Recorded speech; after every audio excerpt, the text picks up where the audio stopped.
UPSC forest range officers నుంచి 37 vacancy release అవ్వడం జరిగింది. ఇంపార్టెంట్ డాక్యుమెంట్స్ అప్లై చేసుకునేటప్పుడు ఉండవలసినవి 10థ్ class, inter, study certificate, degree, recent colour photo, signature. Okay. Already OTPR ID create చేసుకున్న వాళ్ళైతే మీరు పాస్వర్డ్‌ని టైప్ చేసి, యూజర్ ఐడి నెంబర్ టైప్ చేసి, క్యాప్చా ఎంటర్ చేస్తే మీరు అప్లై చేయాల్సిన దానికి ఓపెన్ అయిపోతుంది అప్లికేషన్. ఓకే.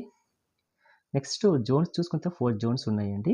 జోన్ 1 విషయానికొస్తే శ్రీకాకుళం, విజయనగరం, విశాఖపట్నం. 2 east Godavari, west Godavari, Krishna. 3 గుంటూరు, ప్రకాశం, నెల్లూరు. 4 చిత్తూరు, కడప, అనంతపురం, కర్నూలు అనేవి మనకి రావడం జరుగుతుంది. ఓకే. నెక్స్ట్ కేటగిరీస్ వైస్‌గా చూసుకున్నట్లయితే మనకి ఇక్కడ ఓపెన్ జోన్, లోకల్ అని ఉంటదండి. ఓపెన్ జోన్ అంటే ఏ డిస్ట్రిక్ట్స్ వాళ్ళైనా అప్లై చేసేసుకోవచ్చు. నెక్స్ట్ లోకల్ అంటే మ్యాక్సిమం మనకిచ్చిన కేటగిరీలో మనం మ్యాక్సిమం 7 ఇయర్స్‌లో 4 ఇయర్స్ అయినా ఒకే డిస్ట్రిక్ట్‌లో కంటిన్యూగా ఎడ్యుకేషన్ చేసుకున్నట్లయితే అటువంటి క్యాండిడేట్స్ లోకల్ క్యాండిడేట్స్ అని అనడం జరుగుతుంది.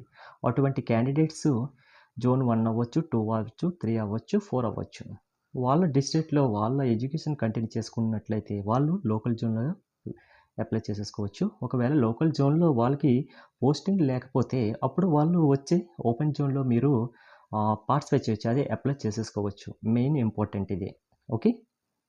నెక్స్ట్ విషయానికొస్తే హౌ టు లాగిన్ అనే విషయానికొస్తే ఎఫ్‌పిఎస్‌సి వెబ్‌సైట్‌ని ఓపెన్ చేసిన వెంటనే మనకి కిందన లాగిన్ అనే ఆప్షన్ ఉంటది. దానిపైన క్లిక్ చేసిన వెంటనే మనకి యూజర్ ఐడి, పాస్వర్డ్ అడుగుతుందండి. ఆల్రెడీ యూజర్ ఐడి ఉన్నవాళ్ళు అక్కడ యూజర్ ఐడి టైప్ చేసి, పాస్వర్డ్ చేసి డైరెక్ట్‌గా లాగిన్ అయిపోవచ్చండి క్యాప్చా ఇచ్చేసి. ఇచ్చేటప్పుడు ఈ రకంగా డాష్‌బోర్డ్ ఓపెన్ అవుతుంది. సెకండ్ ఆప్షన్‌లో మనం అప్లై చేసుకునే ఎఫ్ఆర్ఓ ఆఫీసర్‌కి సంబంధించిన ఆప్షన్స్‌లో ఫీజ్ అమౌంట్ ఉంటది చివర అక్కడ క్లిక్ చేసిన వెంటనే మనకి ఈ విధంగా డాష్‌బోర్డ్ ఒకటి ఉంటది. పైన గైడ్‌లైన్స్ ఉంటాయి. కేర్‌ఫుల్‌గా చదివేసి డిక్లరేషన్ దగ్గర మనం టిక్ మార్క్ చేయాలి. టిక్ మార్క్ చేసిన వెంటనే మనకి పర్సనల్ డీటెయిల్స్ అనేవి ఓపెన్ అవ్వడం జరుగుతుంది. ఈ పర్సనల్ డీటెయిల్స్ అన్నీ కూడా ఇక్కడ టైప్ చేయవలసిన అవసరం లేదు. ఎందుకంటే మనం ఆల్రెడీ ఓటీపీఆర్ఐడిలో మనం అప్లై చేసుకున్నాం కదా! ఈ ఇన్ఫర్మేషన్ మొత్తం అండి ఇక్కడ ఓపెన్ అవుతది. అది క్లారిటీగా ఉందా లేదా? లేకపోతే ఏదైనా మిస్టేక్ ఉందా లేదని చెక్ చేసేసుకోండి. ఓకే. అంటే మన ID number, name, father name ఇవన్నీ మన details, mails, next phone number, మన category, gender, village, pin code అన్నీ కూడా వస్తది. మన అడ్రెస్. ఓకే. నెక్స్ట్ ఎంప్లాయ్‌మెంటా, ఎన్‌సీసీ లేదా ఎక్స్ సర్వీస్ మెన్సా ఇవన్నీ కూడా మనం ఓటీపీ ఐడీలో అడుగుతుంది. అక్కడ మనం టిక్ చేసుకుంటాం. యెస్ ఆర్ నో అని టైప్ చేస్తాం. అదే ఇక్కడ డిస్‌ప్లే అవ్వడం జరుగుతుంది. ఓకే. అదర్ డీటెయిల్స్ విషయానికొస్తే మనం అయి లోకల్ టు ఆంధ్రప్రదేశ్ స్టేట్ అని అడుగుతుందండి. మనం ఆంధ్రప్రదేశ్ స్టేట్‌కి సంబంధించిన వాళ్ళు గాని ఏపీకి కాబట్టి యెస్ అని టిక్ చేసిన వెంటనే మనకి కిందన మీరు లోకల్ జోన్స్ ఏ జోన్‌కి సంబంధించిన వ్యక్తులనేసి అడగడం జరుగుతుంది. ఓకే. మనం అందరం కూడాను జోన్ 1కి అప్లై చేస్తామా? 2కి అప్లై చేస్తామా? 3కి అప్లై చేస్తామా? అక్కడ చూసుకున్న వెంటనే పక్కన డిస్ట్రిక్ట్ ఒక డాష్‌బోర్డ్ ఉంటుంది. ఆ జోన్‌లో మీరు ఏ డిస్ట్రిక్ట్‌కి సంబంధించిన వాళ్ళనుకుంటే అక్కడ డిస్ట్రిక్ట్ కూడా టైప్ చేసుకోండి. నెక్స్టు రేషన్ కార్డ్ హోల్డర్సా అంటే వైట్ కార్డ్ అంటే యెస్ అని పెట్టినంటే మనకి కార్డ్ నంబర్ అడగడం జరుగుతుంది. ఆ కార్డ్ నంబర్‌ని వైట్ కార్డ్ నంబర్‌ని అక్కడ మీరు టైప్ చేసేసుకోవచ్చు. Next do you belong to sports quota అడుగుతుంది. అవన్నీ అడుగుతుంది. ఉంటే యెస్ అని పెట్టండి. లేకపోతే లేదు. కిందన మనం ఫోటోగ్రాఫ్, సిగ్నేచర్స్ అనేది మనం అక్కడ అప్‌లోడ్ చేసేసుకోవడమే. ఓకే. నెక్స్ట్ క్వాలిఫికేషన్ విషయానికొస్తే మనకి క్వాలిఫికేషన్స్ డిగ్రీ క్వాలిఫికేషన్ మీద ఎఫ్ఆర్‌ఓకి అప్లై చేస్తున్నాం కాబట్టి అక్కడ మీరు ఆహ్, బీఎస్సీ గాని, అక్కడ ఆ విధంగా గ్రూప్‌లో మీరు కోర్స్‌ని టైప్ చేసుకుంటారో, ఆ చేసుకున్న గ్రూప్‌ని తర్వాత సెలెక్ట్ మీరు చేసుకొని ఎప్పుడు కిందన డిగ్రీ ఏ కంప్లీట్ కంప్లీట్ అయ్యారంటే అయ్యారనేది మంత్, విషయం ఇయరు, కూడాను డేట్ అనేది మీరు టైప్ అక్కడ టైప్ చేసేసుకొని చేసేసుకోండి. మీరు డేట్ అక్కడ ఆఫ్ అప్లై ఎప్పుడు డిగ్రీ చేసేసుకోండి. కంప్లీట్ నెక్స్టు అయ్యిందనే ఆ విషయం. పోస్ట్ డీటెయిల్స్ విషయానికొస్తే ఈ పోస్ట్ అనేది మీరు జోన్ 1కి అప్లై చేశారా? 2కి చేశారా? 3కి చేశారా? 4కి చేశారా? అనేది జోన్స్ వైస్‌గా మీరు ఇక్కడ అప్లై చేసేసుకోవచ్చు. ఓకే. జోన్ 1 ఫస్ట్ మీరు ఫస్ట్ ప్రయారిటీ దేనికిస్తారు అనేది కూడా మీరు ఇక్కడ సెలెక్ట్ చేసేసుకొని పెట్టేసుకోండి. ఆ విధంగా చూసుకున్న తర్వాత మీ యొక్క ఫిజికల్ మెజర్‌మెంట్ టెస్ట్‌ల విషయానికొస్తే హైట్ ఎంతున్నారు? నెక్స్ట్ మీ చెస్ట్ బ్రీతింగ్‌లో ఎంతుంది?